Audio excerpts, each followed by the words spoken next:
बिस्मिल्लाहिर्रहमानिर्रहीम। अच्छा बच्चों, आज हमें जो है वो मई जून 2022 का पेपर 22 सॉल्व करना है। Paper 2 variant 2। ठीक है। कल की क्लास में हम लोगों ने पेपर 2 वेरिएंट 1 सॉल्व करा था, मई जून 2022 का। आज हम लोग पेपर 2 वेरिएंट 2 सॉल्व करेंगे। ठीक है। मैंने आप लोग यहाँ थ्रेशोल्ड लिख दिया आप लोगों के लिए। थ्रेशोल्ड देख लें बेटा। इस पेपर के अंदर आप लोगों को पता है बेटा, P2 100 मार्क्स का होता है। 100 में से जो है वो इस पेपर के अंदर ए ग्रेड बन रहा था 67 के ऊपर, बी ग्रेड बन रहा था 46 के ऊपर, सी बन रहा था 26 के ऊपर, डी बन रहा था 19 के ऊपर और ई बन रहा था 12 के ऊपर। ठीक है। पेपर हम लोग ये शुरू करते हैं बेटा। प्लीज सब बच्चे कैलकुलेटर इस्तेमाल करिएगा। ठीक है। ताकि आप लोग पेपर में कैलकुलेटर के अंदर कोई गलती ना कर रहे हो। शुरू करते हैं। पहला सवाल। In 2021 the cost of posting a letter was 84 cents. A company post 1950 letters. Find the cost in dollars to post these letters. एक लेटर है बच्चों 84 सेंट्स का और टोटल लेटर्स है 1950। तो कितने पैसे कमा ली, पहले तो मुझे ये बता दें।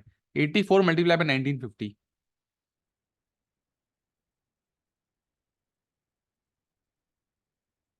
163800। अच्छा बच्चों, ये जो हमारा आंसर आ रहा है ये आ रहा है सेंट्स में, क्योंकि 84 सेंट्स बताए हुए थे। एग्जामिनर बोल रहे हैं आंसर डॉलर्स में दे। तो बच्चों हम लोग को पता है एक डॉलर में 100 सेंट होते हैं, तो इसको हम लोग डिवाइड बाय 100 कर लेंगे। ये आ गया $1638। ठीक है। पहला सवाल हो चुका है। In 2022 the cost of posting a letter is 96 cents. Calculate the percentage increase in the cost of posting a letter. बेटा हम लोगों ने कल भी इस तरह का सवाल डिस्कस किया था कि जब भी परसेंटेज इंक्रीज की बात हो रही होगी तो क्या फॉर्मूला होगा। जो इंक्रीज हो रहा है वो न्यूमिनेटर में आएगा, इनिशियल प्राइस डिनोमिनेटर में आएगी और मल्टीप्लाई बाय 100, क्योंकि परसेंटेज निकाल रहे हैं। तो 96 से 84। ठीक है। 2021 में 84 सेंट्स था, 2022 में हो गया 96 सेंट्स। इंक्रीज कितने का आया है? इंक्रीज आया है 12 सेंट्स का। इनिशियली जो प्राइस थी 2021 में वो थी 84। परसेंटेज निकालने के लिए multiply by 100। One decimal place में मुझे आंसर बता दें। 12 डिवाइड बाई 84 मल्टीप्लाई बाय 100। 14.3%। ठीक है। आगे बढ़ते हैं। Part B. Cost of posting a letter is 96 cents. 15% discount when monthly postage is more than $1,000. Company A posts $1,200 in the month 1 month. Company B posts fewer letters than Company A. ठीक है। But Company A and Company B each pay the same amount to post their letters that month. ठीक है। Find the number of letters Company B posts in that month. अच्छा बच्चों, सबसे पहले आप एक बात नोट करें। कंपनी ए जो है वो 1200 लेटर्स पोस्ट करी एक महीने में, और एक लेटर है 96 सेंट्स का। पहले तो आप लोग कंपनी ए की कॉस्ट निकाल लें। 1200 मल्टीप्लाई बाय 96। 1200 multiply by 96।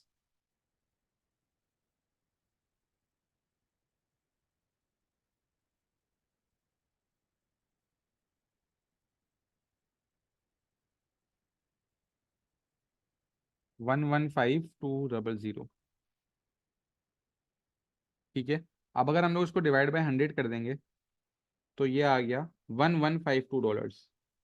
हमें बोला हुआ है जब भी पेमेंट 1000 से ऊपर की होगी तो 15% डिस्काउंट मिलेगा। बेटा एक लेटर अब्दुल्ला 96 सेंट्स का है और टोटल 1200 लेटर पोस्ट कर रहा है, तो टोटल कॉस्ट कैसे आएगी? मल्टीप्लाई करके ही आएगी ना। ठीक है। $1152 आपके पास आ गए। इस पे अब आपको 15% डिस्काउंट मिलेगा, क्योंकि आपका बिल 1000 से एक्सीड करिए। इसका 15% निकालें।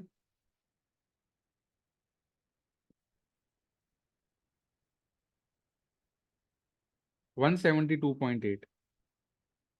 तो आपका जो बिल था 1152 का, उसमें आपको 172.8 का डिस्काउंट मिला है। तो फाइनल कॉस्ट क्या आ गई कंपनी ए की? कंपनी ए की फाइनल कॉस्ट क्या आ गई?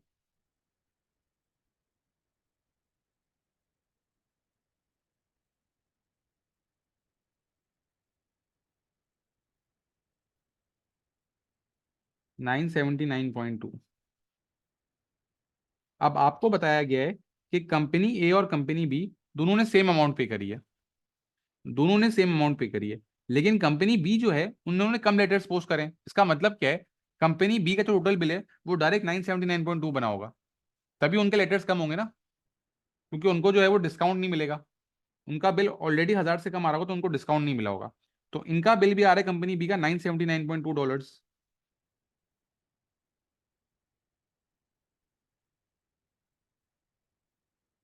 और एक लेटर की जो कॉस्ट है वो है 96 सेंट्स। बेटा 96 सेंट्स का मतलब क्या हो गया, 96 डिवाइड बाय 100 करेंगे तो ये हो जाएगा $0.96। ये अमाउंट डॉलर में, तुमने इन सेंट्स को भी डॉलर में कन्वर्ट कर लिया। जब मैं टोटल अमाउंट को एक लेटर के अमाउंट से डिवाइड करूंगा तो मुझे पता चल जाएगा कि कंपनी बी के कितने लेटर्स पोस्ट हुए होंगे उस महीने में। तो 979.2 डिवाइड बाय 0.96,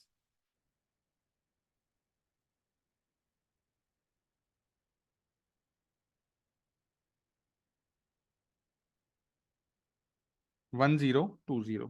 ठीक है भाई। बेटा मेरे पास तीन डिफरेंट आंसर्स आए थे भाई। एक बच्चा 940 भी बोला था, बताइए 940 तो पॉसिबल ही नहीं है। और एक डेसिमल भी आंसर आ रहा था। तालिब मेहदी बेटा क्लियर है? बेटा इसको डिस्काउंट क्यों मिलेगा, इसका तो बिल ही 1000 से कम का बने। 1000 डिस्काउंट तो तब मिलता है ना बेटा जब आपका जो बिल है वो 1000 से ज्यादा होता।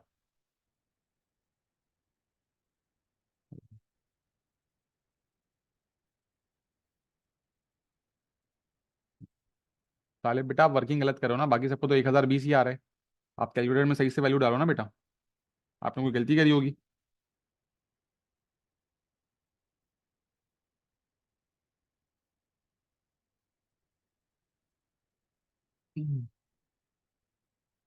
ठीक है आगे बढ़ते हैं। In 2022, the cost of posting a parcel with a mass of 1 kg or less is 4.6. The cost increases by $1.1 for each additional 0.5 kg. Find the cost of posting a parcel with a mass of 3.5 kg. अच्छा बच्चों, सवाल में examiner क्या बोल रहा है कि parcel post करने में अगर आपका मास जो है वो वेट 1 kg हो ना या उससे कम हो तो कॉस्ट लगेगी 4.6। ये फिक्स रेट है। इसके बाद जितना भी एडिशनल केजी होगा ना 0.5 kg पे $1.1 चार्ज होंगे। अब अगर 3.5 kg का मास है तो कितना बेटा बिल बनेगा ये बताना है आपको। तो पहले तो 1 kg के आपको 4.6 देने पड़ेंगे भाई। ठीक है, 1 kg के 4.6 देने पड़ेंगे। इसके बाद जो है आपका टोटल वेट है 3.5। 1 kg का बिल भर दिया है, 2.5 kg और का बिल हमें भरना है। 2.5 हम जो केजी जो है वो हमारा एक्स्ट्रा वेट है। अब इसमें से 0.5 kg पे $1.1 बढ़ना है। हर 0.5 kg पे $1.1 बढ़ना है। तो 2.5 kg पे कितना बढ़ेंगे, हर 0.5 kg पे 1.1 बढ़ना है। तो 2.5 पे कितना बढ़ रहे होंगे, एक्स बढ़ रहे होंगे, क्रॉस मल्टीप्लाई करके निकाल लेंगे। 0.5x is equal to 1.1 multiply by 2.5, और फिर 0.5 यहाँ मल्टीप्लाई हो रहा है, वहां जाके डिवाइड हो जाएगा।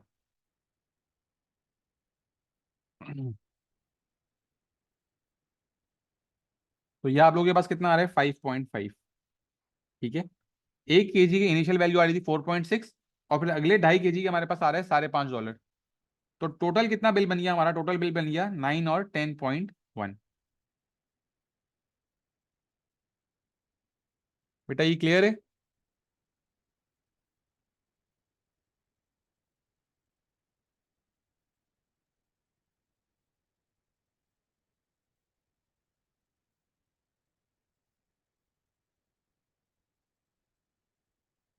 बेटा पहला सवाल तालिब बेटा कॉमन सेंस का ही होता है। बेटा 4.6 × 3 क्यों कर रहे हो आप, क्या हो गया दानियल, 4.6 तो पहले केजी का है।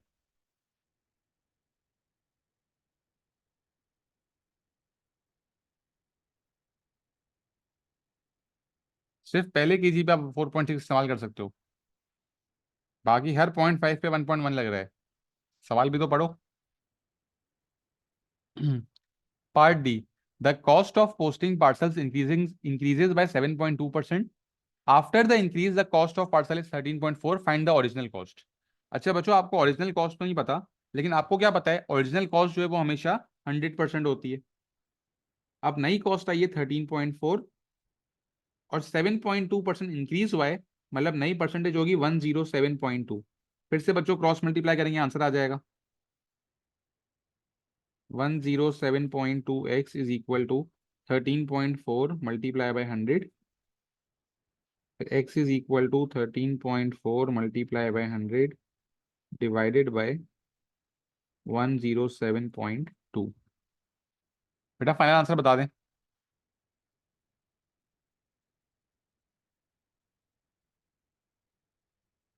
$12.5।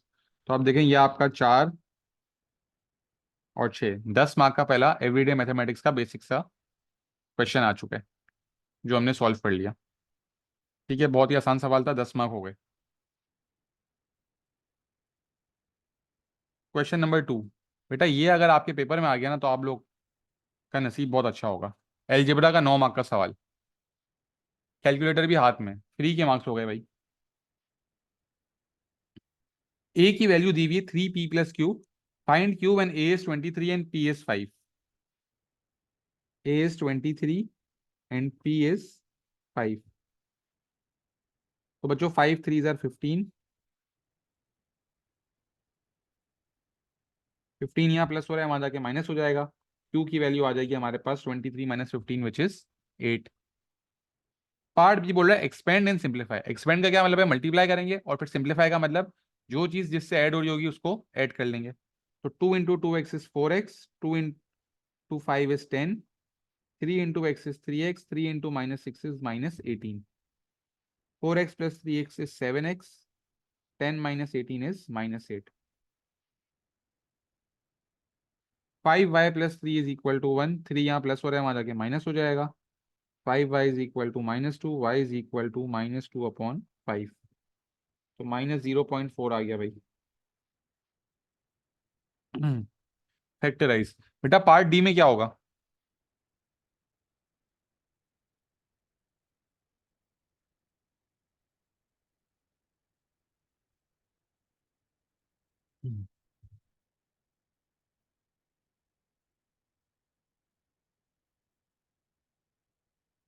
कॉमन लेंगे बिल्कुल।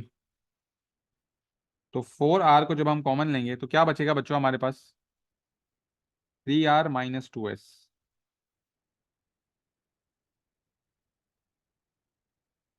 और फिर यहाँ बोला भाई बी को सब्जेक्ट बनाओ। अब बी के साथ 3 है, 3 यहाँ मल्टीप्लाई हो रहा है, वहां जाके हो जाएगा डिवाइड। तो b is equal to a upon 3। बेटा ये आप सवाल देखें, फ्री में एग्जामिनर ने 9 मार्क्स दे दिए। इस पेपर में जो है आप देखें 12 मार्क पे ई आ रहा है, और 9 मार्क्स सिर्फ आपको इस सवाल के दे रहा है एग्जामिनर। ठीक है,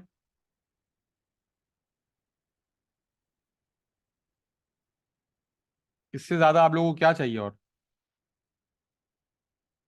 आगे बढ़ते हैं, question number 3। A five-sided spinner is numbered 1 2 3 4 5. The table shows the result.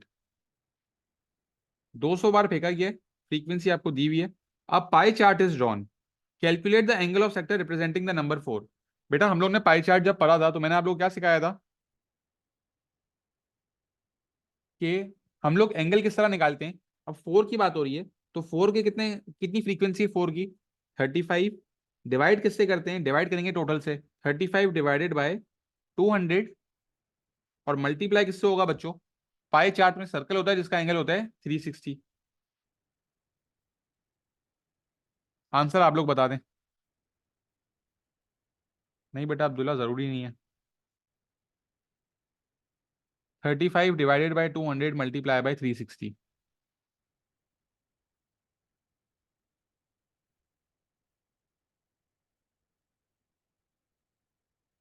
63 degree आपका आंसर आ गया। Use the result to estimate the probability that signal lands on 3। बेटा प्रोबेबिलिटी का लफ्ज जहां भी आता है हम लोग हमारे दिमाग में क्या आता है? Favourable outcome upon total outcome. अब बात हो रही है 3 की। फेवरेबल आउटकम क्या है? फेवरेबल आउटकम है 28, और टोटल आउटकम क्या है? टोटल आउटकम है 200। तो आंसर क्या हो जाएगा? 28 अपॉन 200 विच इज 0.14।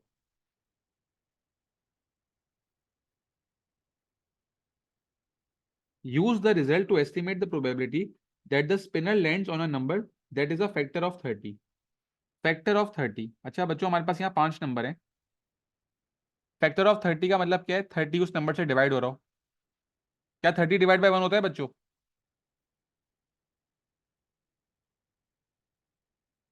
ठीक है।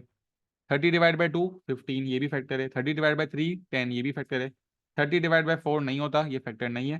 30 डिवाइड बाई 5 इज 6। तो 1, 2, 3 और 5 ये आपके फैक्टर्स हैं। अब आप देखें, इन चारों को प्लस कर लें या इसको 200 से माइनस कर दें, तो ये चार मिला के कितने आ रहे हैं भाई? ये आ रहे हैं 165, और टोटल आउटकम जो है वो 200 ही रहेगा। बेटा डेसिमल में कितना आ रहा है?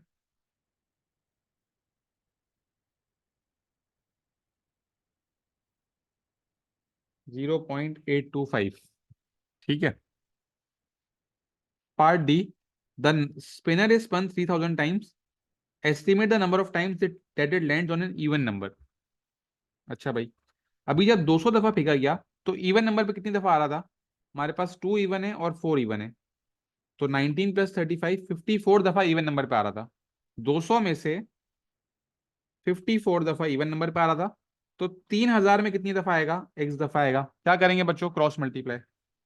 आप लोग एक बात नोट करें बेटा, क्रॉस मल्टीप्लाई वाले सवाल जो हैं वो बहुत आते हैं P2 के अंदर। बेटा कितना हो जाएगा 54 into 3000?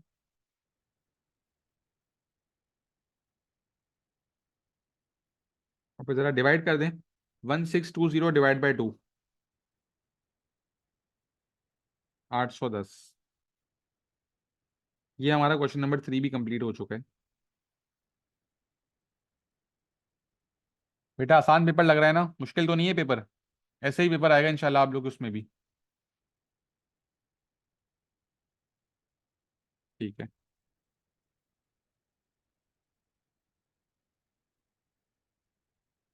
Question number 4, the diagram shows a pentagon, all the lengths are in centimetres, calculate the area of the pentagon. बेटा ये आपके पास 5 साइडेड फिगर है, आपको बोल रहे हैं इस पेंटागन का एरिया बताएं। ठीक है। शेप्स को हम लोग तोड़ के डिवाइड कर लेंगे। अच्छा बच्चों, अब अगर मैं इस शेप को इस तरह तोड़ दूं, तो ये हमारे पास ट्रेपीजियम हो जाएगा और ये हमारे पास रेक्टेंगल हो जाएगा। लेकिन ट्रेपीजियम में कुछ बच्चे सिली मिस्टेक कर देते हैं, और आसान कर देता हूं मैं। ये मैंने बना दिया ट्राइंगल, और ये मैंने ले लिया रेक्टेंगल। ठीक है। अब ये जो आपका ट्राइंगल है, अब आप देखें, ये पूरी लेंथ 12 है और ये लेंथ 4 है। तो बेटा ये जो बची हुई लेंथ है ये कितनी हो जाएगी? ये जो बेस है इसकी कितनी आएगी? ये आ जाएगी 8, बिल्कुल सही। और फिर आप देखें, ये पूरी जो हाइट है ये 15 है और यहां तक 9 है, तो ये जो हाइट है ये कितनी होगी? ये होगी 6। और ये राइट एंगल है, तो 1/2 इंटू बेस इंटू हाइट, ये आपका एक आंसर आ गया 24। और फिर ये जो आपका रेक्टेंगल है, इसमें लेंथ है 15 और ब्रेथ है 4, तो 15 इंटू 4 इज 60। टोटल आप लोग के पास आ गया 84 सेंटीमीटर स्क्वायर। ये आपने यहाँ लिख दिया। अच्छा, पार्ट बी में आपसे पूछा हुआ है find the perimeter, find the perimeter of the pentagon. अब बेटा आप लोग मुझे एक बात बताएं, 8 कैसे आया? अब्दुल्ला बेटा ये चीज 12 है और ये पूरी 12 है और ये चीज 4 है, तो ये जो बची हुई चीज होगी कितनी होगी? 8 ही होगी ना, 12 माइनस 4। पेरीमीटर क्या होता है बच्चों? पेरीमीटर का हमने बेसिक फॉर्मूला क्या सीखा था? Perimeter is sum of all sides. Perimeter क्या होता है बच्चों? Sum of all sides. तो ये आपको दी हुई है 12, ये 15, ये 4, ये 9, ये साइड नहीं दी हुई भाई। ये मसला आ गया। अब ये साइड में कैसे निकालूंगा?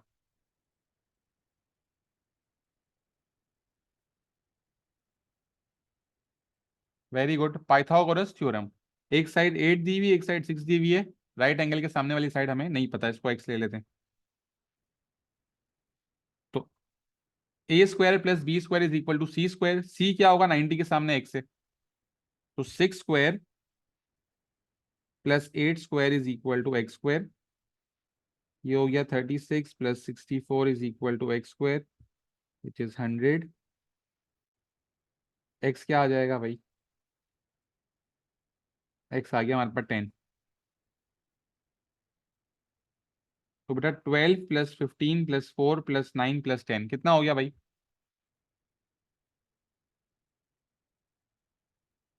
12 प्लस 15 27 31 40 और 50। 50 सेंटीमीटर बच्चों आप लोगों का पेरीमीटर आ गया। 3 मार्क आप लोगों को और मिल गए। Part B. देखिए आप यहाँ पे देखें 3D शेप का सवाल आया मेंसुरेशन के अंदर। तो 4/3 पाई आर क्यूब आपको वॉल्यूम का फॉर्मूला दिया हुआ है और वॉल्यूम बताया हुआ है। एग्जामिनर बोला रेडियस बताएं। बेटा ये सेम सवाल मैंने आप लोगों को क्लास में कराया था।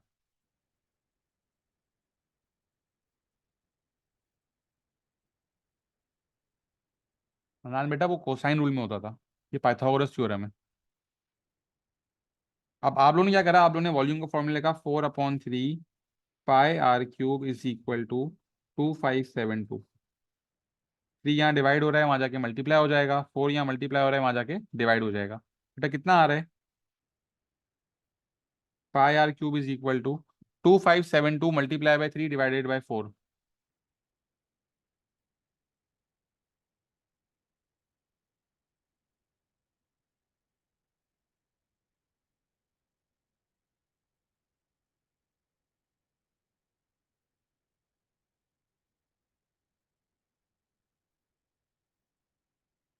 जी बेटा अब्दुल्ला बिल्कुल है।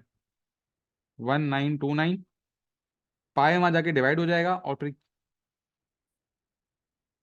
Are cube is equal to 1929 upon pi. और क्यूब हटाने के लिए cube root on both sides. तो बेटा cube root of 1929 divided by pi. Final answer क्या आ रहा है?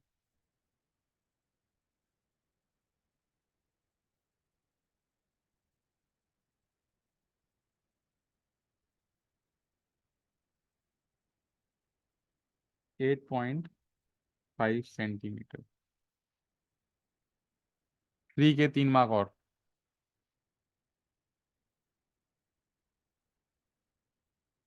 मैं भी बेटा क्यूब रूट करना है।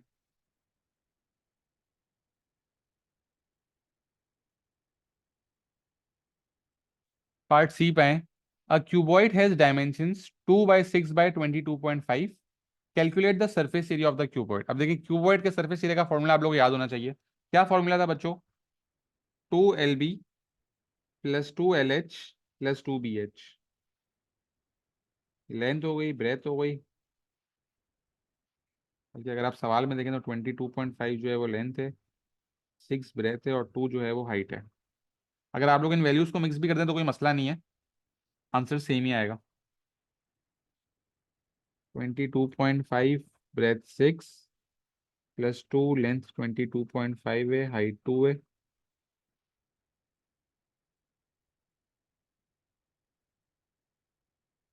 बेटा फाइनल आंसर बता दें।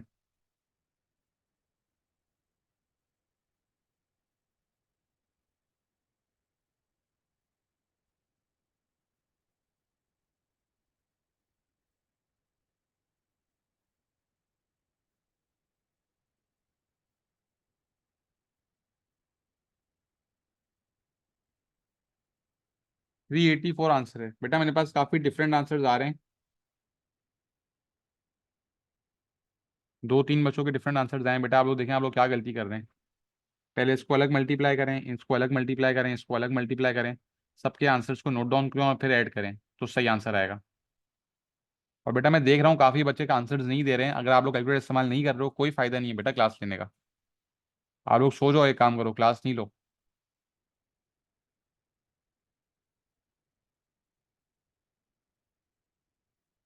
Part two.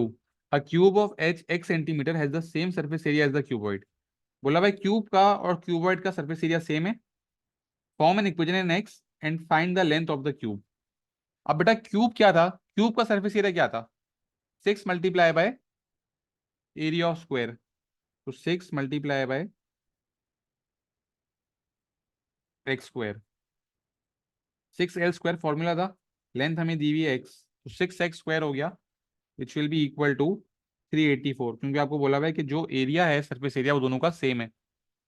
6 यहाँ मल्टीप्लाई हो रहा है, वहां जाके डिवाइड हो जाएगा बच्चों। 384 डिवाइड बाई 6 इज,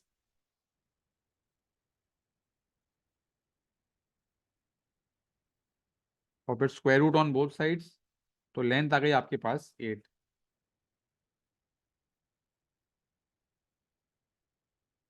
मेहदी बेटा नींद पूरी नहीं हुई लगता है आपकी आज।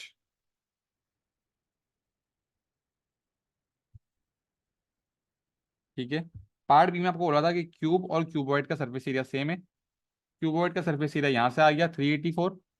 क्यूब का फॉर्मूला क्या होता है, 6 L² मैंने बताया था आप लोगों को। अब लेंथ बोली हुई एक्स, तो हमने लिख लिया 6x²। और इसको हमने इक्वेट करके सॉल्व कर लिया, तो एक्स की वैल्यू आ गई 8।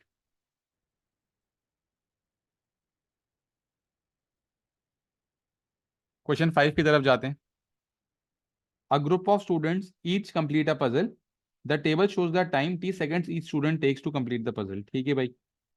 Find the number of students who took 2 minute 20 seconds or less. बेटा 2 मिनट 20 सेकंड जो है वो टोटल कितने सेकंड हो गए? 2 मिनट 20 सेकंड जो है वो कितने सेकंड हो गए बच्चों? 2 मिनट 20 सेकंड कितने सेकंड हो गए भाई? 140।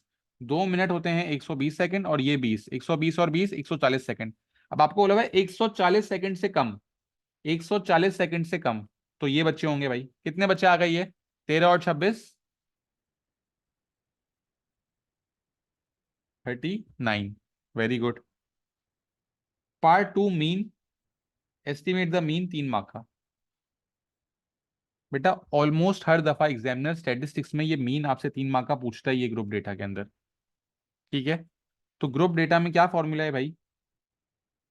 एक्स निकालेंगे, एफ निकालेंगे, एफ एक्स करेंगे, और फिर फॉर्मूला हो गया summation of F x upon summation of F. अब बेटा ग्रुप डेटा के अंदर जब आपके पास ये क्लास बाउंड्री होती है, तो आप एक्स किस तरह निकालते हो? इनका मिड पॉइंट, इन दोनों को प्लस करके डिवाइड बाई 2। तो 80 और 120 का मिड पॉइंट आएगा 100। 120 और 140 का आएगा 130। बेटा क्या कर रहे होंगे हम लोग? प्लस करके डिवाइड बाई 2 कर रहे होंगे। 145 और 150 और 240 का क्या होगा भाई? 195। ठीक है। फ्रीक्वेंसी आपको दी हुई है 13, 26, 27 और 24। बेटा मल्टीप्लाई करके एफ एक्स बता दें। पहला आ गया 1300, बाकी बताएं जरा।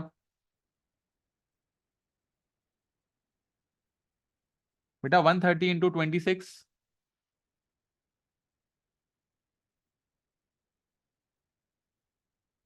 3380। फिर 145 × 27, 3915। 195 × 24,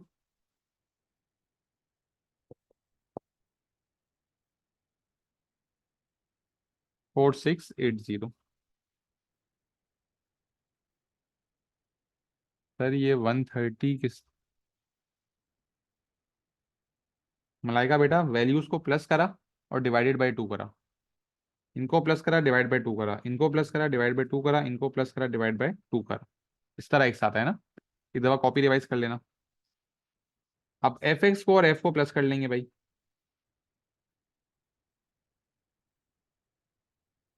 बेटा एफ एक्स कितना आ रहा है जरा मुझे बता दें। ये तो हो गया 39, 46, 66, 70 और 90। ये आ गया 90, ये आ गया 13275। तो बच्चों हमारे पास क्या फॉर्मूला है? Summation of F x upon summation of F. 13275 divided by 90। Mean क्या आ रहा है बच्चों? 147.5। 147.5 ये आपका आंसर आ गया। बेटा ये सवाल प्लीज देख के समझ लें। हर साल, ऑलमोस्ट हर साल ये 3 मार्क का सवाल आता है। क्या ये सवाल क्लियर है?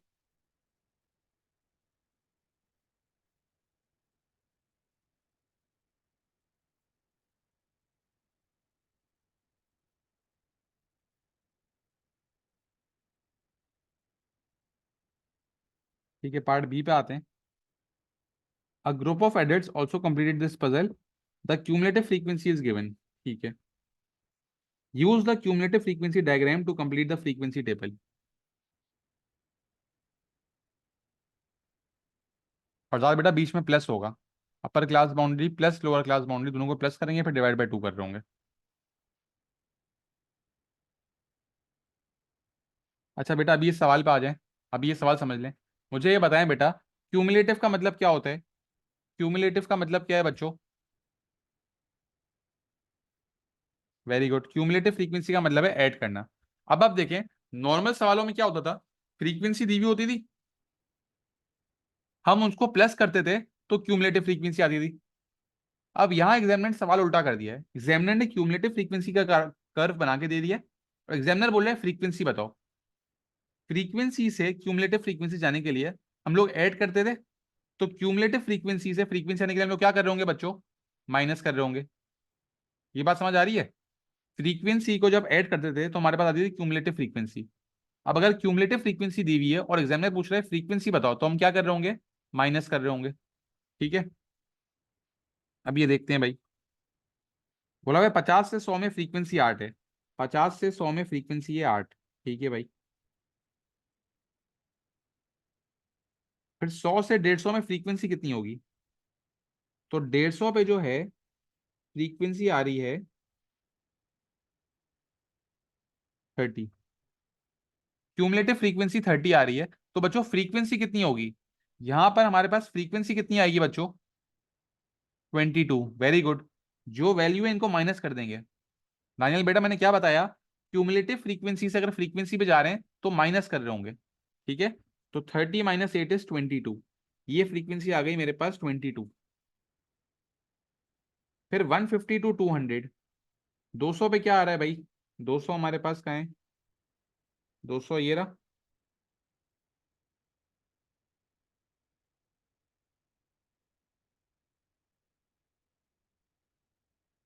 यहाँ पे आ रहा है 66। तो बेटा 66 से 30, यहाँ पे फ्रीक्वेंसी कितनी आ रही होगी अब, 66 से 30 यहाँ पे फ्रीक्वेंसी कितनी आ रही होगी, 36। वैल्यूज का डिफरेंस ले रहे होंगे, पहली 8 आई थी, दूसरी आई 30, इनको माइनस किया 22 आ गया। अब अगली आई 66, इनको माइनस किया 36 आ गया। अब बेटा नेक्स्ट वाली मैं उम्मीद कर रहा हूँ आप सब सही बताओगे। हमें बोला भाई 250, 250 पे देखो भाई, 250 पे हमारे पास जो है वो आ रहा है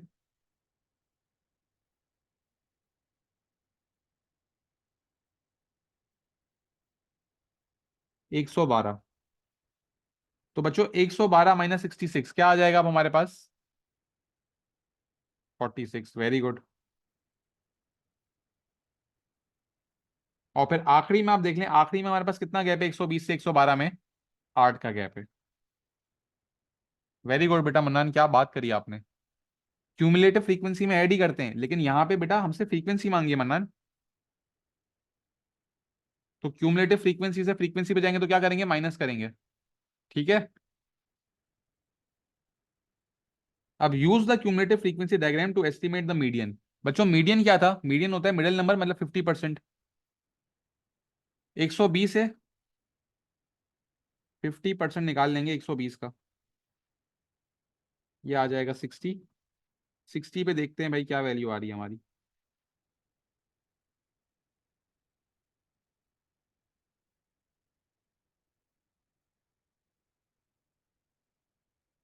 ये आ रही है 175, 180, 185, 195,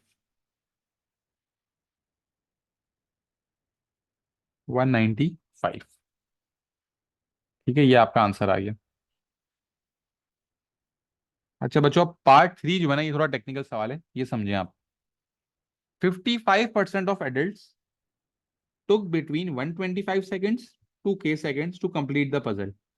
Use the cumulative frequency diagram to find the value of k. 55% adult को बेटा 125 से k सेकंड्स के बीच का टाइम लगा। अब 125 का है, ये मैं ऑडियंस से कर रहा हूँ। 125 होगा 100 और 125 के बीच में, ये आपके पास आ रहा है 18। बोला भाई 125 सेकेंड्स और के सेकंड्स जो हमें नहीं पता, इसके बीच में 55% लोग आ रहे हैं। कितने लोग आ रहे हैं बेटा, 55% आ रहे हैं। अब टोटल लोग हैं 120। तो पहले आप लोग निकाल लें 120 का 55% कितना आ रहा है भाई, 120 का 55% कितना आ रहा है बच्चों,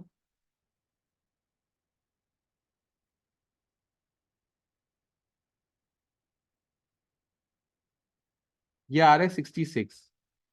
मतलब 66 लोग जो हैं वो इसके बीच में होंगे।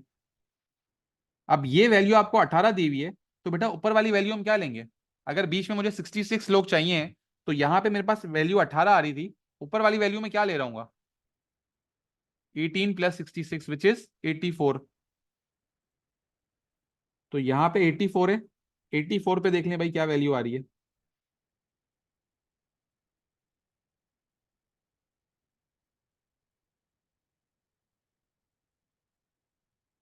ये आ रही है हमारे पास 215।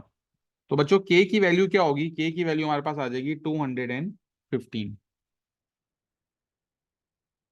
तो आप देखिए यहाँ पे आपके पास 66 लोग आ रहे हैं। 66 लोग जो हैं वो 55% ही होते हैं। ठीक है, मुश्किल सवाल है बेटा, एक और बार बता रहा हूँ, ये सवाल आप लोग लास्ट में बाद में भी प्रैक्टिस करिएगा। ठीक है, आपको बोला हुआ था कि 55% एडल्ट हैं बेटा, 55% एडल्ट हैं जो 125 और के सेकंड्स के बीच में ले रहे हैं। अब पहले आपने देखा कि कितने लोग हैं ये, तो मैंने 55% निकाल लिया, तो ये 66 लोग आ रहे हैं। एग्जामिनर बोल रहा है कि 66 लोग हैं जो इसके बीच में लाई करते हैं। अब 125 पे वैल्यू आ रही थी 18, बीच में 66 लोग चाहिए, तो मैंने 18 प्लस 66 किया, यहां मैंने ले लिया 84। तो आप लोग नोट करें, यहाँ पे 66 लोग आ रहे हैं बीच में, ये आ रहा है 125 से शुरू हो रहा है और कहां तक जा रहा है, के सेकंड्स तक। अब के की वैल्यू आपसे पूछी एग्जामिनर ने, वो आपने अपनी ग्राफ से देखी बता दी, वो आ रही थी 215। क्लियर है बच्चों ये सवाल? जरा ये बेटा इस जवाब का चैट बॉक्स में जवाब दे दें, क्या ये सवाल क्लियर है सबको?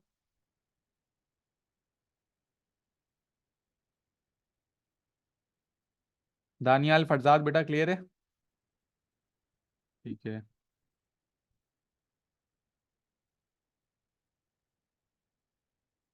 चलो गुड है। Question number 6, the line y is equal to x plus 2 is drawn on the grid, draw the line x plus 2y is equal to 7, x plus 2y is equal to 7। अच्छा बच्चों, मैंने आप लोगों को graph of function में बताया था कि जब भी आपके पास इस तरह का सवाल है, आप लोग क्या करें बेटा, दो वैल्यू सपोज करें, उनके पॉइंट्स आ जाएं, फिर लाइन खींच दीजिएगा। तो एक एक्स आप सपोज कर लें 0 और एक आप सपोज कर लेंगे 1। जब मैं एक 0 सपोज करूंगा तो ये बन जाएगा 2y is equal to 7, y is equal to 7/2 मतलब 3.5। तो जब x 0 है तब y आ रहा है 3.5, और जब x 1 है तो y कितना आएगा, 1 plus 2y is equal to 7, 1 वहां जाके माइनस हो जाएगा, 6 आ गया, y आ गया 3। 1 पे 0 पे आ रहा है 3.5, 1 पे आ रहा है 3। 0 पे 3.5 आ रहा है, 1 पे आ रहा है 3। ये आपने स्ट्रेट लाइन ड्रॉ कर दी।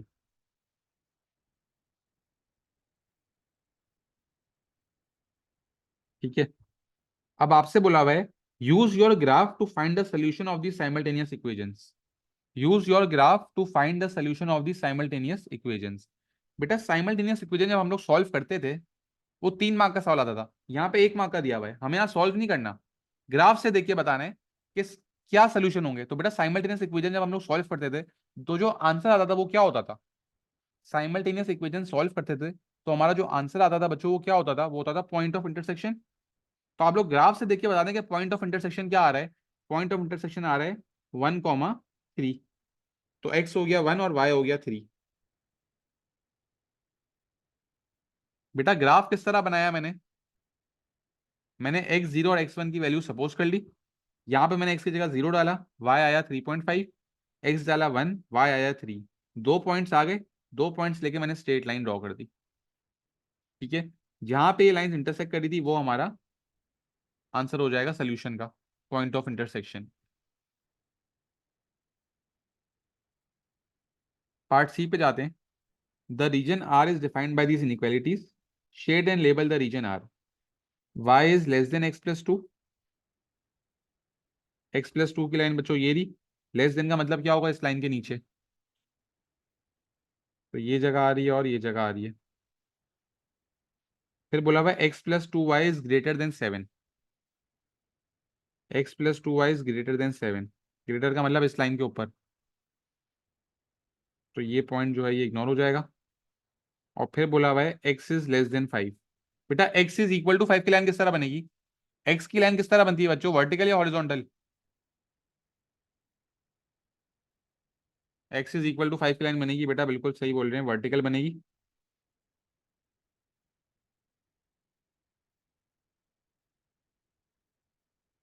और हमें बोला हुआ है एक्स इज लेस देन 5 मतलब इस लाइन के पीछे, तो ये आगे वाला रीजन इग्नोर हो जाएगा। ये हमारे पास रीजन आ गया, इसको हम शेड कर लेंगे और इस रीजन का नाम होगा बच्चों आर।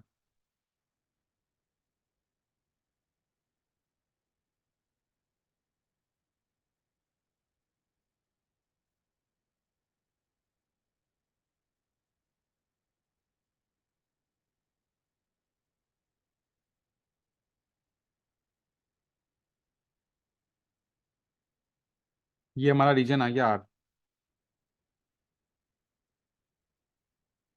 अब पार्ट टू बोला हुआ है कि the point G is in region R, the X coordinate and Y coordinate of the points are both integers, the point G does not lie on the boundary of region R, find the number of possible positions of point G. आपको बोला हुआ है इस reason के अंदर एक point है जी जिसकी वैल्यूज इंटीजर्स में आ रही है। इंटीजर का क्या मतलब है बच्चों? इंटीजर का मतलब है होल नंबर में वैल्यूज आएगी। अब आपको एग्जामिनर बोल रहा है कि जी जो है वो इस लाइन पे लाई नहीं कर रहा, इसके अंदर लाई कर रहा है। तो कितने पॉइंट आ सकते हैं इसके अंदर? काउंट कर लेने भाई। ये एक पॉइंट आ गया हमारा, दो, तीन, चार, पाँच, छ और सात। बेटा ये 7 पॉइंट्स आ रहे हैं आपके, ठीक है। इस शेडेड रीजन के अंदर आपके पास ये 7 पॉइंट्स आ रहे हैं, तो यह आंसर हो जाएगा 7। और अगले पार्ट में बोला हुआ है the Y coordinate of G is one more than its X coordinate. Y coordinate जो है वो एक्स कोऑर्डिनेट से एक ज्यादा है। Write the possible coordinates of G. देख लेते हैं भाई। अच्छा बच्चों यहाँ पे नोट डाउन कर लेते हैं जी के कोऑर्डिनेट्स क्या आ रहे हैं। ये कोऑर्डिनेट हमारे पास है 2,3। मैं ऊपर लिख रहा हूँ यहाँ पे आसानी के लिए। फिर एक है 3,3, 3,4, 4,2, 4,3, 4,4 और 4,5। ये 7 कोऑर्डिनेट्स हैं। इसमें से एग्जामिनर ने बोला हुआ है कि वाई कोऑर्डिनेट जो है वो एक्स से एक ज्यादा है। वाई कोऑर्डिनेट एक्स से एक ज्यादा है। बेटा क्या इस पॉइंट में वाई कोऑर्डिनेट एक्स से एक ज्यादा है या नहीं है? ये जो वाई कोऑर्डिनेट है ये एक्स से एक ज्यादा है, तो एक तो मेरा ये आंसर हो जाएगा। फिर यहाँ पे वाई कोऑर्डिनेट एक्स से ज्यादा नहीं है। बेटा क्या यहाँ पे वाई कोऑर्डिनेट एक्स से ज्यादा है? ये दूसरा आंसर आ गया। फिर 4,2 नहीं होगा, 4,3 नहीं होगा, 4,4 नहीं होगा, 4,5 होगा। इन तीन कोऑर्डिनेट्स में आप बेटा बात नोट करें कि वाई कोऑर्डिनेट एक्स से एक ज्यादा है। तो तीन आंसर हो गए हमारे, 2,3, 3,4 और 4,5।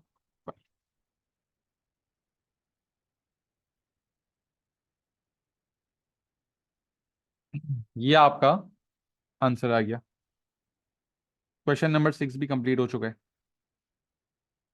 क्वेश्चन 7 पे आते हैं, काइनामेटिक्स। बेटा मेरे ख्याल से आप लोग के पेपर में P1 में काइनामेटिक्स भी टेस्ट नहीं हुआ था ना, या हुआ था काइनामेटिक्स टेस्ट?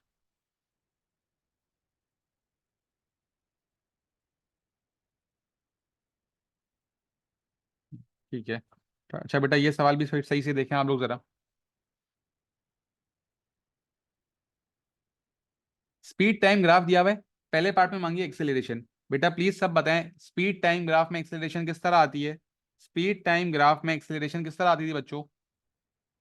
वेरी गुड बेटा। स्पीड टाइम ग्राफ में जब ग्रेडियंट निकालेंगे तो एक्सेलरेशन आ जाएगी। पहले 8 सेकंड्स की मांगी है, चेंज इन वाई हो रहा है 6, चेंज इन एक्स हो रहा है 8, तो 6/8।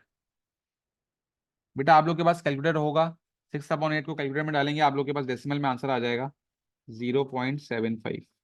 ठीक है। Describe the motion of the cyclist between time 8 to time 90। बेटा यहाँ पे जो है वो क्या मोशन है? बहुत दफा ये सवाल हम लोग वैसे भी पहले भी कर चुके हैं। ये कौन सा मोशन है भाई? वेरी गुड बेटा दानियल, मुझे पता था आप ये आंसर सही दोगे। Constant speed.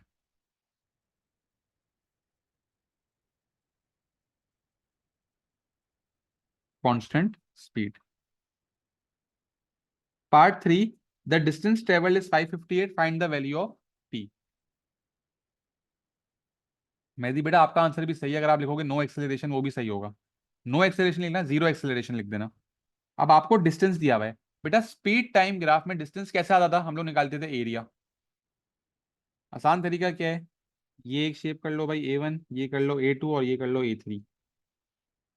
आप लोग की मर्जी, आप इसको भी ट्रेपीजियम बना सकते थे और इसको भी ट्रेपीजियम बना सकते थे, लेकिन ट्रेपीजियम में सिली मिस्टेक हो जाती है कभी कभार बच्चों से, तो आसान क्या है, ट्राइंगल और रेक्टेंगल ले लो। तो इस ट्राइंगल का एरिया क्या होगा बच्चों, पहले वाले का 1/2 into base is 8 into height is 6, ये आ गया 24। दूसरे में आपके पास लेंथ 82 है, ब्रेथ 6 है। बेटा 82 इंटू 6 कितना आ रहा है, 82 मल्टीप्लाई बाय 6 कितना आ रहा है। नहीं नहीं दानियल बेटा, तेरी तारीफ कर रहा हूँ यार मैं। 492। ठीक है। अच्छा बेटा, बहुत इंपॉर्टेंट सवाल, प्लीज मुझे सब बच्चे जवाब दें और सही जवाब चाहिए मुझे। इस ट्राइंगल की बेस कितनी होगी बेटा, इस ट्राइंगल की बेस कितनी होगी बच्चों, बेस बता दें कितनी होगी, हाइट तो 6 है। प्लीज बेटा मुझे सही जवाब बता दें, इसकी बेस कितनी होगी। Very good Daniyal. गलत तला, गलत मेहदी। ओ सही है, मेहदी का सही है, दानियल का गलत है। गलत माविया। अब्दुल्ला बेटा गलत। सिर्फ मेहदी ने सही जवाब दिया है। Very good Daniyal, very good. Talib. Mavia गलत।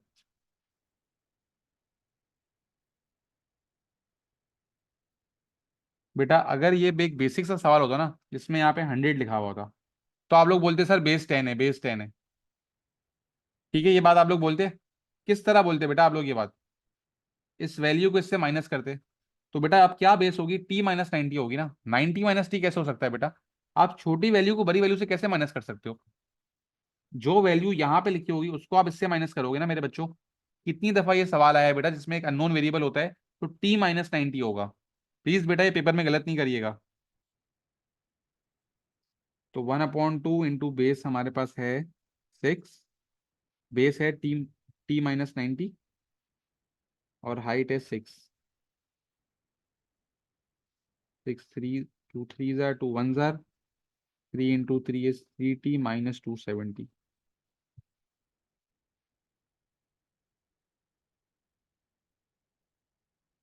ये आपके पास तीनों डिस्टेंस आ गए। ठीक है। अब आप इनको क्या करेंगे, प्लस करेंगे और इक्वल टू 558 कर देंगे। तो 24 +492 +3t - 270 इज इक्वल टू 558। बेटा 42 +492 -270 करें। ओ सॉरी, 24 है।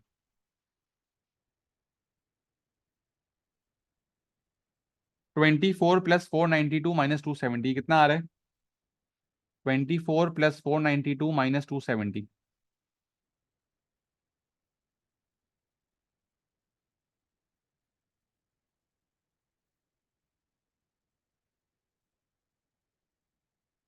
246 +3t इज इक्वल टू 558। बच्चों 246 यहाँ प्लस हो रहा है, वहां जाके माइनस हो जाएगा। तो 3t इज इक्वल टू 312, और 3 को डिवाइड करेंगे तो t की वैल्यू आ जाएगी 104।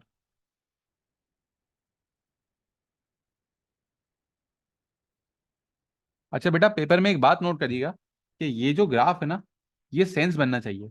अगर आपका ये आंसर जो है, वो अगर आप कोई सिली मिस्टेक कर दो और आपका ये आंसर 90 से छोटा आ जाए, ये आंसर 90 से क्या आ जाए बेटा, छोटा आ जाए, तो आपको खुद पता होना चाहिए कि आपका आंसर गलत आ रहा है। ठीक है। अगर आपका आंसर 90 से छोटा आता तो आपका आंसर गलत होता। सही है। हमारा आंसर 90 से बड़ा है, मतलब ये सही है। और आखिरी पार्ट, कन्वर्ट 6 मीटर पर सेकेंड इंटू किलोमीटर पर आर। स्पीड मीटर पर सेकंड को आपको किलोमीटर पर आर पे कन्वर्ट करना है। अच्छा बच्चों मुझे एक बात बताएं, पहले तो आप करेंगे कन्वर्जन मीटर टू किलोमीटर की। अगर आपको मीटर से किलोमीटर में जाना है क्या करेंगे भाई, मीटर से किलोमीटर में जाने के लिए क्या करेंगे,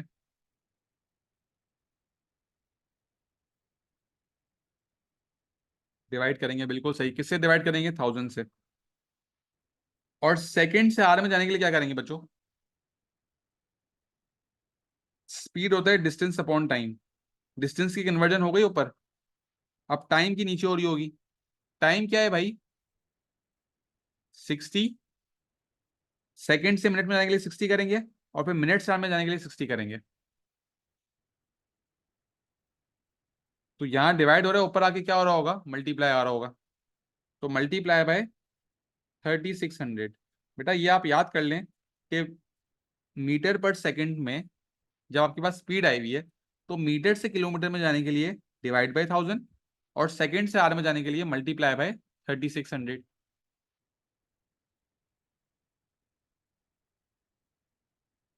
तो इसका आंसर क्या आ रहा है बच्चों? 21.6। ताले बेटा सेकंड से आवर्स में जाना है। सेकंड से आप मिनट में आओगे तो 60, और मिनट से आवर में जाओगे तो एक और 60। 60 इंटू 60 इज 3600।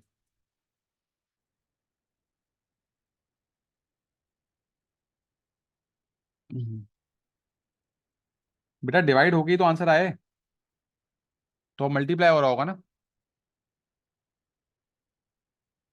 ये आपके पास जो आंसर है ये स्पीड का है ना। ठीक है। Part B. A car travels 352 kilometre correct to the nearest kilometre. The time taken to travel the distance is 4.2 hours correct to the nearest 0.1 hour. Calculate the upper bound for the average speed of the car. बच्चों average speed मांगी है। Speed का formula क्या है बच्चों? Speed का formula क्या है?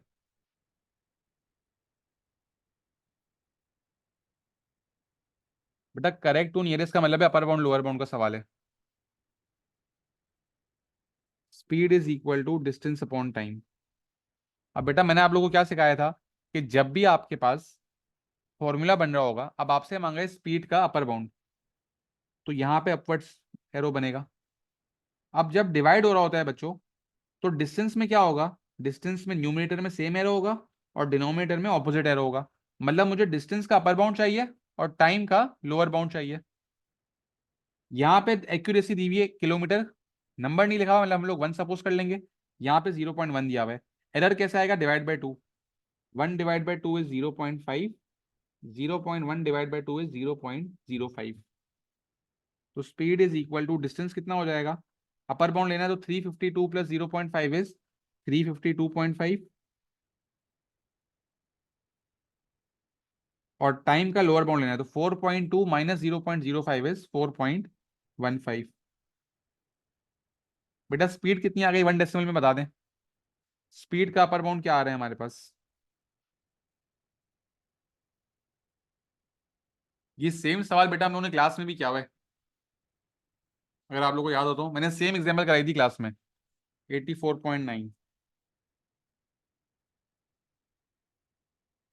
84.9।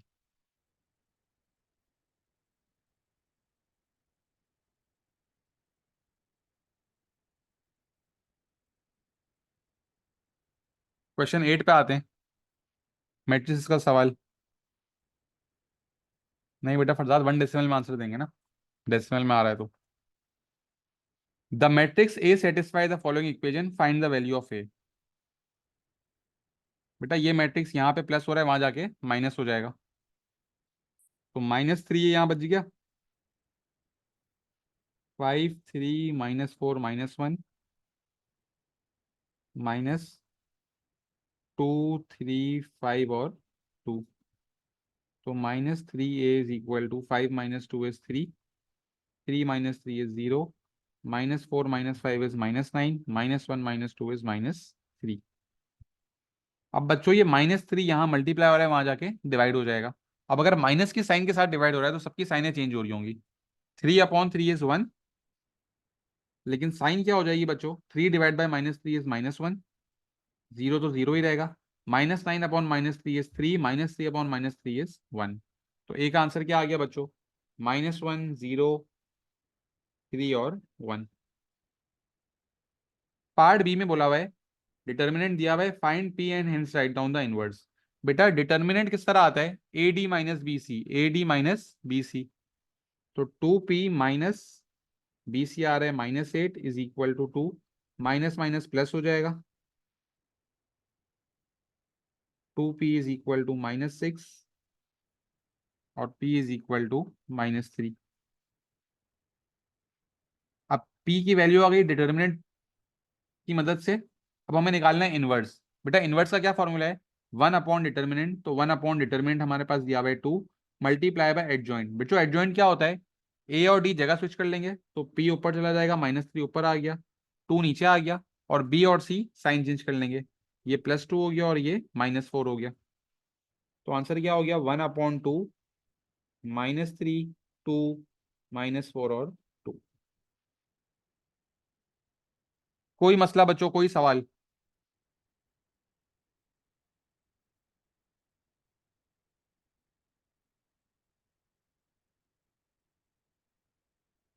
अच्छा भाई, 4 मार्क का ट्रांसफॉर्मेशन का सवाल आया हुआ है।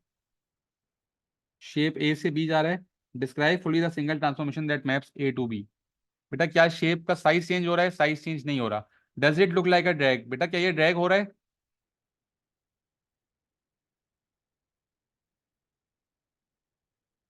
ठीक है, ड्रैग होता है तो हम क्या लिखते हैं बच्चों, ट्रांसलेशन।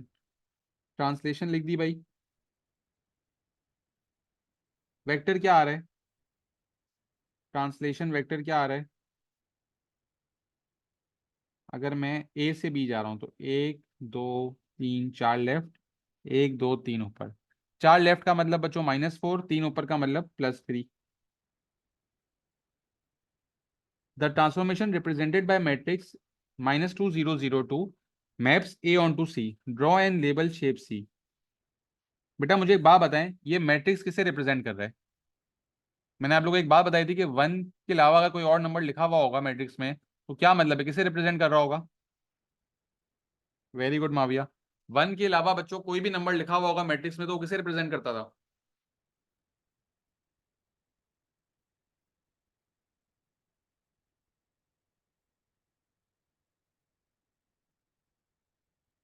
1 के अलावा कोई भी नंबर होगा वो इनलार्जमेंट को रिप्रेजेंट करेगा। वेरी गुड बच्चों। अब इनलार्जमेंट करनी है, और स्केल फैक्टर क्या होगा, इनिशियल होता है 1001। अब -2 लिखा हुआ है मतलब हमारा स्केल फैक्टर जो है वो -2 होगा। स्केल फैक्टर होगा हमारा -2। सेंटर नहीं दिया हुआ मतलब सेंटर हम लोग 0 0 अज्यूम करेंगे। अब ए से सी जाना है, ए के पॉइंट्स ले लो भाई। ए का एक पॉइंट है -1, 2। फिर एक पॉइंट है 0, 1। एक पॉइंट है 2, 1। और एक पॉइंट है 2, 2। बच्चों अगर सेंटर 0 0 है तो क्या होगा, apply shortcut, directly shortcut apply करेंगे, मतलब डायरेक्टली -2 से सबको मल्टीप्लाई कर देंगे। तो आंसर क्या आ रहे हैं भाई, 2, -4, 0, -2, -4, -2 और -4, -4। 2 पे -4, 0 पे -2, -4 पे -2 और -4 पे -4।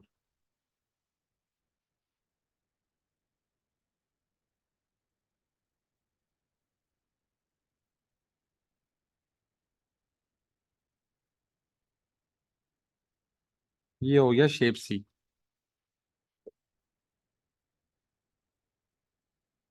दानियल बेटा मैट्रिक्स दिया हुआ था।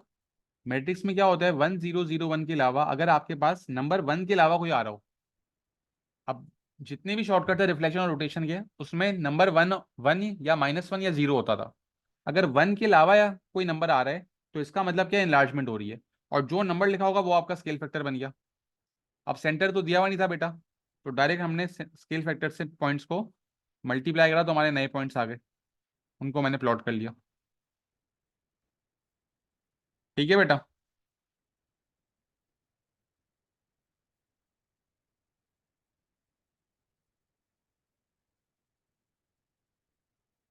आगे बढ़ते हैं बेटा, 2 सवाल बाकी है, 9 और 10। एक ट्रिग्नोमेट्री का, एक कोऑर्डिनेट ज्योमेट्री का है। दोनों टॉपिक्स हाईली एक्सपेक्टेड है आप लोग के सीआई में टेस्ट होंगे। ये दोनों सवाल बेटा अच्छे से देखिएगा।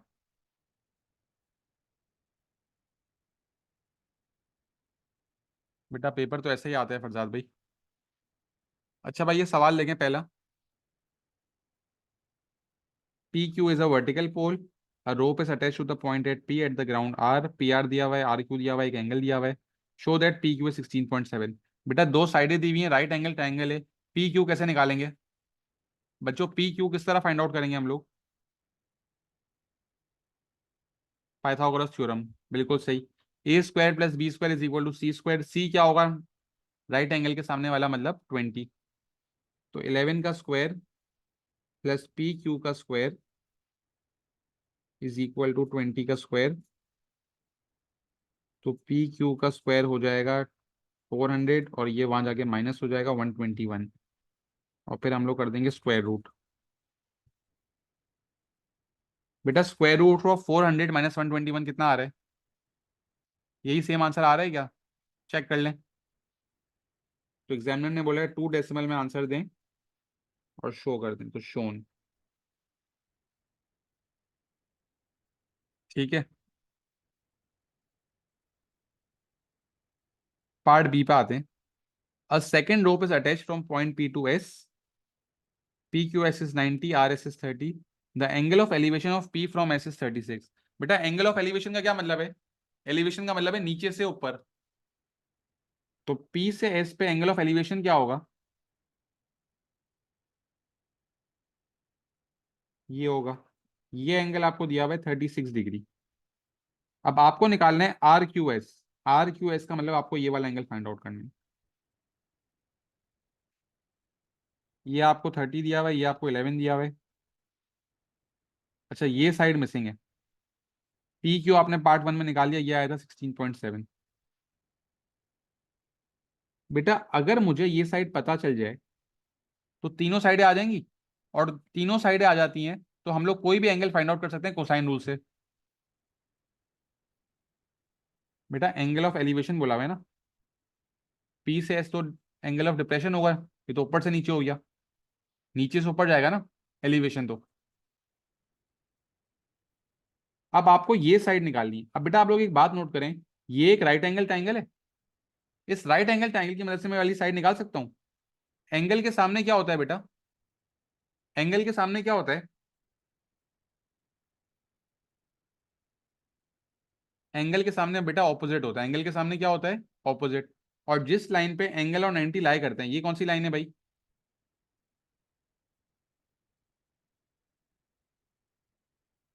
बेटा अगर आपको ऑपोजिट और एडजेसेंट साइड्स दी हुई है तो कौन सा ट्रिग्नोमेट्रिक रेशियो अप्लाई करेंगे? सो काट हुआ। ओ और ए में क्या आ रहा है बच्चों? ओ और ए में 10 अप्लाई हो रहा है, तो 1036 is equal to opposite which is 16.7 upon adjacent which is Q S, जो मुझे निकालना है। क्यू एस वहां जाके मल्टीप्लाई हो जाएगा और 1036 यहाँ आके डिवाइड हो जाएगा। बेटा ये आंसर क्या आ रहा है मुझे 1 डेसिमल प्लेस में बता दें please. 16.7 divided by 1036। 16.7 divided by 1036।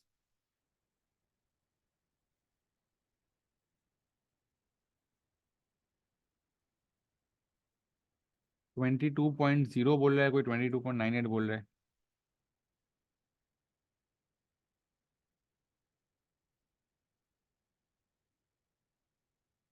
22.98 है, ठीक है। 23 ले लेते हैं ना। ठीक है 23 आ गया, क्यू एस आ गया 23। अब बच्चों तीनों साइडें पता है हमें। अगर आपको तीनों साइडें पता है तो कोसाइन रूल की मदद से हमारे पास ये एंगल आ जाएगा। बेटा कोसाइन रूल में सिर्फ क्या रूल है? एंगल के सामने वाला ए होगा, मतलब ए क्या होगा बच्चों? ए 30 होगा। तो ए स्क्वायर मतलब 30 का square is equal to B square 11 का स्क्वायर प्लस 23 का square -2 B C cos A. ये एंगल हमें निकालने हैं। बेटा ये चोरी चीज यहाँ पे माइनस हो रही है, वहां जाके प्लस हो जाएगी, और 30 का स्क्वायर यहाँ प्लस हो रहा है, यहाँ आके माइनस हो जाएगा। ठीक है, सारी वैल्यूज निकाल देते हैं। पहले जरा मुझे बताएं 2 × 11 × 23 ये कितना होता है? 2 × 11 × 23 ये कितना होगा बच्चों?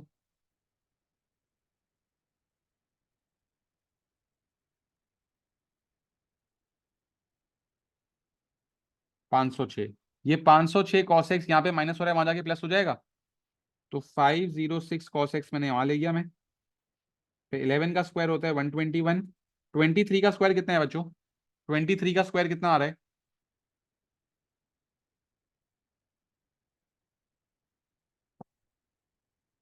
529। और ये 30 का स्क्वायर 900 जो है यहाँ प्लस हो रहा होगा, यहाँ के माइनस हो जाएगा, -900। तो 506 cos x is equal to, बेटा ये आंसर कितना आएगा, 121 प्लस 529 माइनस 900,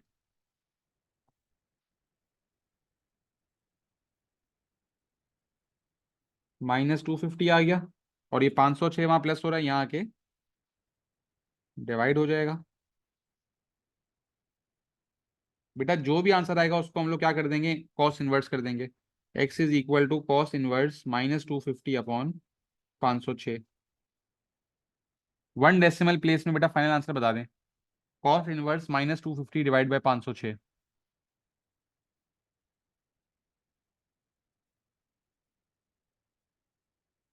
119.6।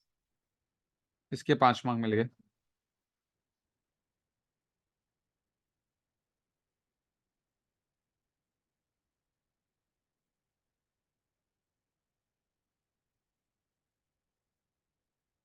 उम्मीद है बेटा ये क्लियर होगा आप लोगों को। अच्छा 9C देखें, 4 मार्क का सवाल है ये। A third rope is attach to from P to T, दो एंगल दिए हुए, कैलकुलेट PT। बेटा ये सवाल जो है ये मैंने आप लोगों को ट्रिग्नोमेट्री में जब पढ़ा रहा था, मैंने इस तरह का सेम सवाल एक कराया था। ठीक है, यही सेम सवाल 2022 के बारे में टेस्ट हुआ हुआ है। अब आपके पास ये एंगल है, आपको निकालना है PT, ये साइड निकालनी है। ये एंगल गिवन है, इसके सामने वाली साइड निकालनी है। ये एंगल गिवन है लेकिन इसके सामने वाली साइड हमारे पास नहीं है। ये साइड गिवन है, सामने वाला एंगल गिवन नहीं है। क्या करेंगे हम लोग बेटा,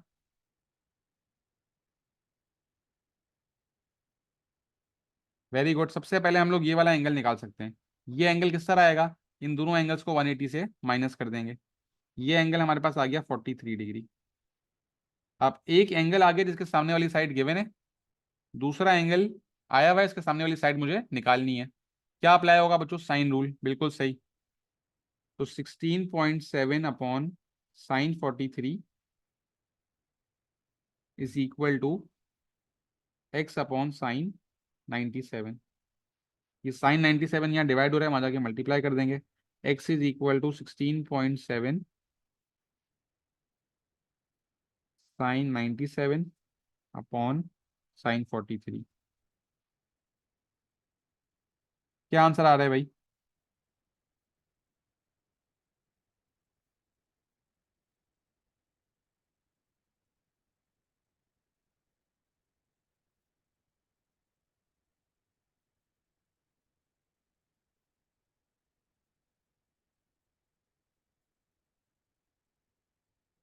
24.3।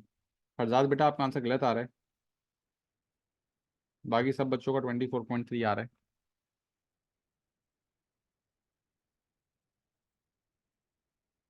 ठीक है, ये हो गया क्वेश्चन नंबर 9। आखिरी सवाल क्वेश्चन नंबर 10। बेटा आप ये देखें सवाल, T2 के अंदर 2022 में 5, 4 9 और 3 12, 12 मार्क का सवाल जो है वो पेपर में टेस्ट हुआ था कोऑर्डिनेट ज्योमेट्री का। और ये हमारे P1 में टेस्ट नहीं हुआ है। कोऑर्डिनेट ज्योमेट्री का P2 में एक सवाल आएगा फुल फ्लेज। इस कल भी हमने बहुत अच्छा सवाल किया था कोऑर्डिनेट ज्योमेट्री का, आज भी बहुत अच्छा सवाल आया है। ये भी अच्छे से करते हैं भाई। पॉइंट डी दिया हुआ है 4,6, पॉइंट ई दिया हुआ है E,E। The length of DE is square root of 20। Form an equation in E and find the possible value of coordinates of E, show your working. बेटा लेंथ का क्या मतलब होता है बच्चों, लेंथ का क्या मतलब होता है, लेंथ का मतलब होता है डिस्टेंस। डिस्टेंस का फॉर्मूला लगा के इससे इक्वेट करना है। पहला कोऑर्डिनेट होगा x1 y1, दूसरा कोऑर्डिनेट होगा x2 y2। बेटा फॉर्मूला हमें याद होने चाहिए। कोऑर्डिनेट ज्योमेट्री में डिस्टेंस का फॉर्मूला क्या है, square root of x2 minus x1 whole square. तो E-4 का square plus y2 minus y1, E-6 का स्क्वायर। आंसर दिया हुआ है स्क्वायर रूट ऑफ 20। ये स्क्वायर रूट और स्क्वायर रूट कट हो गए। E-4 का स्क्वायर है, यहाँ पे भी आइडेंटिटी लगेगी और यहाँ पे भी आइडेंटिटी लगेगी। बेटा यहाँ पे कौन सी आइडेंटिटी लग रही होगी, E-4 का स्क्वायर, A-B स्क्वायर है ये। इसको हम किस तरह ओपन करेंगे बच्चों, A square minus 2AB plus B square.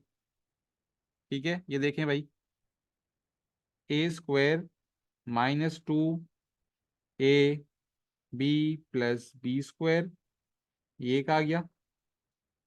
फिर प्लस करेंगे A square minus 2 A B plus B का square is equal to 20। E square minus 8 E plus 16 plus E square minus 12 E plus 36, ये 20 यहाँ plus हो रहा है, यहाँ के माइनस हो जाएगा। Minus 20 is equal to 0। बेटा E square plus E square हो जाएगा 2 E square, minus 8 E minus 12 E हो जाएगा minus 20 E. 16 plus 36 52 minus 20 is 32। Quadratic equation बन गई आपके पास, मिडल टर्म ब्रेक कर लेंगे। अच्छा P2 में आया, आसान क्या है भाई, क्वाड्रेटिक फॉर्मूला बना लो। ए हो जाएगा 2, बी हो जाएगा -20, सी हो जाएगा 32। माइनस बी की जगह -20 plus minus under root B square -4AC upon 2A। Minus minus plus, 20 plus में आ गया, प्लस माइनस लिखा, -20 का स्क्वायर होता है 400, 4 2 जार 8, 8 इंटू 32 कितना होता है बच्चों?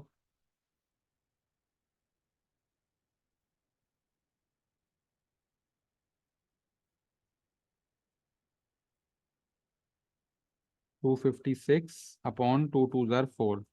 400 माइनस 256 होता है बच्चों 144, स्क्वायर रूट ऑफ 144 होता है 12।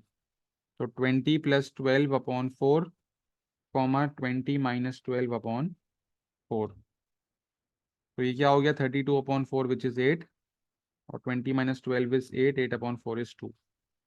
ई के दो आंसर्स आ रहे हैं, एक आंसर आ रहा है 8, एक आंसर आ रहा है हमारे पास 2। अब यहाँ पे बोला हुआ था ई के जो कोऑर्डिनेट्स हैं वो ई कॉमा ई है, मतलब अगर 2 आ रहा है तो दोनों कोऑर्डिनेट्स 2 होंगे, और 8 आ रहा है तो दोनों कोऑर्डिनेट्स 8 होंगे। यही दो पॉसिबल कोऑर्डिनेट्स आपको यहाँ पे बताने थे। तो आंसर क्या होगा बच्चों, 2,2 या फिर 8,8। यहाँ पे बच्चे गलती क्या करते हैं बेटा, काफी बच्चों ने सवाल के अंदर आंसर लिखा था 2,8 या 8,2, तो एक मार्क कट गया भाई। सवाल में एग्जामिनर ने बोला हुआ है कि ई के दोनों कोऑर्डिनेट सेम है, दोनों कोऑर्डिनेट्स क्या है, सेम है, ई कॉमा ई। तो अगर आंसर 2 आ रहा होगा तो दोनों तरफ 2 आएगा, अगर 8 आ रहा होगा तो दोनों तरफ दोनों कोऑर्डिनेट्स 8 होंगे। तो ये होंगे पॉसिबल आंसर्स, ठीक है। इस बात का ख्याल रखिएगा बेटा, हमेशा सवाल पूरा पढ़ा करें और पूरा सवाल समझा करें, ठीक है। अभी आप लोग भी यही सोच रहे होगे कि भाई आंसर 8,2 होना चाहिए था, लेकिन बेटा सवाल देखें, सवाल में क्या बोला हुआ है, ई कॉमा ई, तो ये चीज नहीं हो रही होगी, ठीक है भाई। आगे बढ़ते हैं। पॉइंट एफ दिया हुआ है, the gradient of the perpendicular bisector of D F is 3,2, find the value of F. D के कोऑर्डिनेट्स क्या थे, 4,6, यहाँ पे लिख लेते हैं। बेटा डी एफ का जो परपेंडिकुलर बाइसेक्टर था, डी एफ का जो परपेंडिकुलर बाइसेक्टर था वो था 3/2। तो डी एफ का ग्रेडियंट क्या होगा, डी एफ के परपेंडिकुलर बाइसेक्टर का ग्रेडियंट था 3/2। तो बच्चों डी एफ का नॉर्मल लाइन का ग्रेडियंट क्या होगा,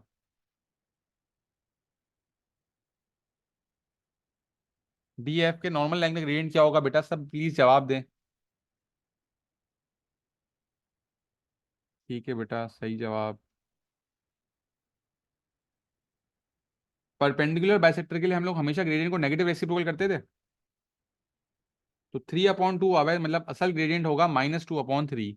रेसिप्रोकेट करा और प्लस था तो minus.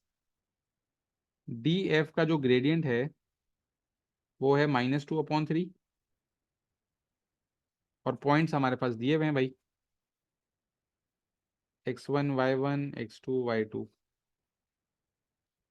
6 - 5f y2 - y1 upon x2 - x1। बेटा यहाँ पे 4 माइनस आया फॉर्मूले का, और फिर x1 की जगह -f आया, इज इक्वल टू -2/3। 6 - 5f नीचे हो जाएगा माइनस माइनस प्लस। बेटा फ्रैक्शन बने में इक्वल टू का साइन है, क्रॉस मल्टीप्लाई कर लेंगे। 6 3 jar 18 -15f is equal to -8 -2f। -2f जो है वो वहां जाके +2f हो जाएगा। -8, 18 यहाँ प्लस हो रहा है, वहां जाके माइनस हो जाएगा। -15 + 2 इज -13। -8 -18 इज -26। माइनस माइनस कैंसिल हो गया। f is equal to 26/13 which is 2।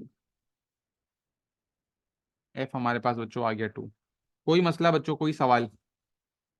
बहुत ही आसान था। परपेंडिकुलर बाइसेक्टर का ग्रेडियंट बताया हुआ था, तो आपने क्या करा, अपने पॉइंट ग्रेडियंट को नेगेटिव रेसिप्रोकल करके ग्रेडियंट निकाल के सॉल्व कर लिया। ठीक है, आखिरी पार्ट पेपर का। परपेंडिकुलर बाइसेक्टर की इक्वेशन दी हुई है, 2y is equal to 3x plus के।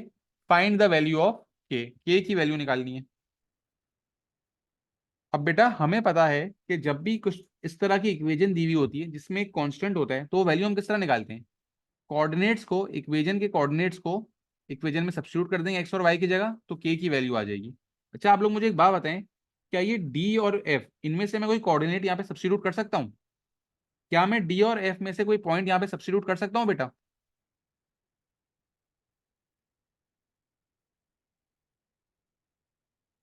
नहीं कर सकता।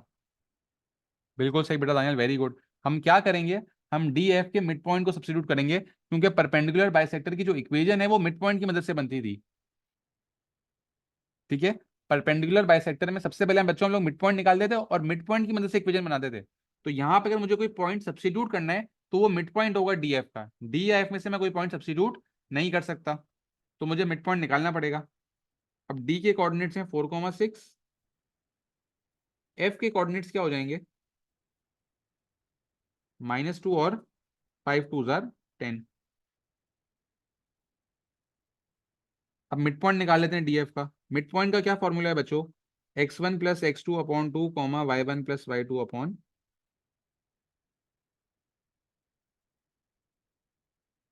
प्लस माइनस माइनस हुआ, 4 - 2 इज 2, 2/2 इज 1, 6 + 10 इज 16, 16/2 इज 8। ये मिड पॉइंट आया, इसे मैं यहाँ पे सब्स्टिट्यूट कर सकता हूँ। तो 2 y की जगह आ जाएगा 8, प्लस 3 x की जगह आ जाएगा इज इक्वल टू, बीच में 2 8 जार 16, 3 1 जार 3 प्लस के 3 यहाँ प्लस हो रहा है, वहां जाके माइनस हो जाएगा। तो 16 - 3 आएगा बच्चों 13। ये हमारा आंसर आ गया। कोई मसला बच्चों, कोई सवाल?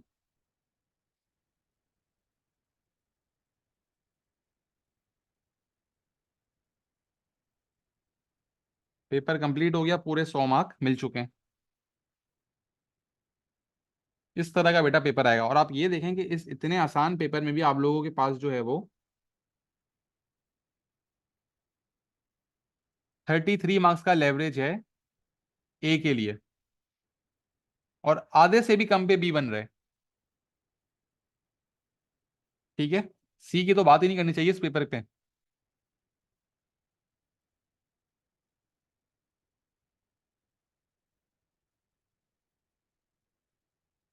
ठीक है बच्चों, अल्लाह हाफिज।